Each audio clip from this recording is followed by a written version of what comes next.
España era un reducto del conservadurismo, del academicismo, de toda una serie de tradiciones dentro del mundo del arte muy arraigadas en el realismo.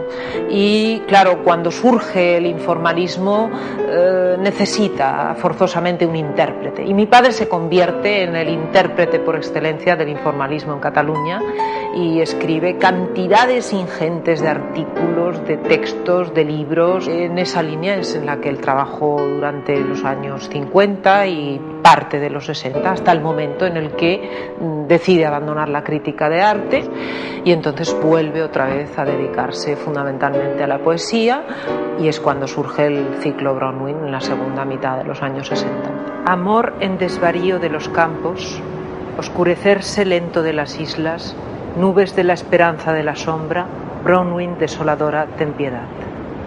Toca las cicatrices de tu ausencia, mira petrificarse lo marchito y resurge en las aguas como el oro del sol que inútil vuelve cada día. Vuelve a la oscuridad de mis palabras, a la inquietud de los estratos siempre y en ciega vibración para tenerte. Tú sabes que mis manos tiemblan solo.